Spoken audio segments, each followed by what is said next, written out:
Okay, we can check the shower pan off the list now. Things to do. Hot mop guy came in and busted this out a few days ago. Let's talk about this process a little bit. I don't know if hot mopping is a West Coast thing. I know it's done widely throughout California, Arizona, and even Nevada, Las Vegas. I don't think it's done on the East Coast. This process has been in practice for well over half a century, at least 50, 60 years that I know of. But this system lasts a long time.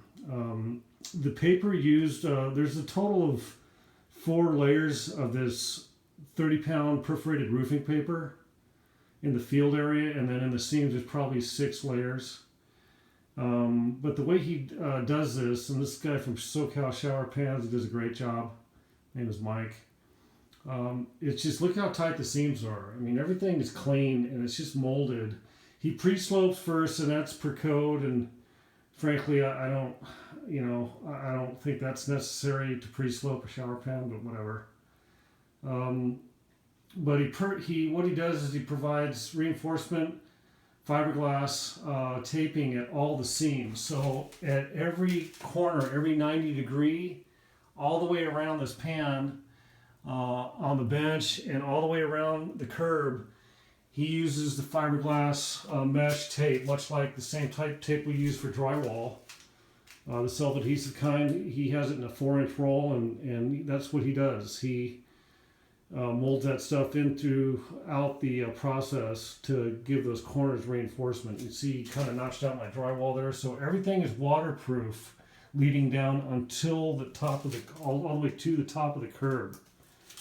So this got filled up and water tested. It's like a little swimming pool. The final layer of tar that he literally mops on here and uses a big mop for a paintbrush is a very thick, high viscosity tar, and you're left with this nice sheen. It's super smooth. And but just look closely at all the seaming and how tight everything is. He does a really clean job. So I'm ready to pour my my mud base for the floor of the shower. Before I do that, I'm going to use some diamond lath, and I'll show you why in a second. But the reason that you want to do this system, especially in California, obviously, is because of earthquakes. This is a flexible pan, much like those Oatly pans, which I think are good if installed correctly. They'll last forever. With a bench like this, and a lot of people think, God, that bench takes up a lot of space in that shower. Why the bench? But I've had a lot of clients ask for benches like these because it just lends a lot of utility and interest to a shower that otherwise would just be a simple square, rectangle. You'll see they look good. I'm going to accent the top of it and the top of the curb with some nice stone.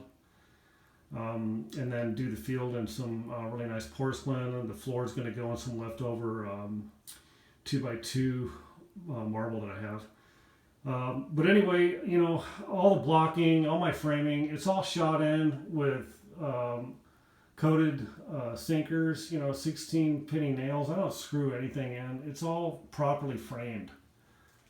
If you want your shower to last a long time, you gotta do everything correctly. And as far as I'm concerned, if you want it to last 50, 60, 75 years before it gets demoed.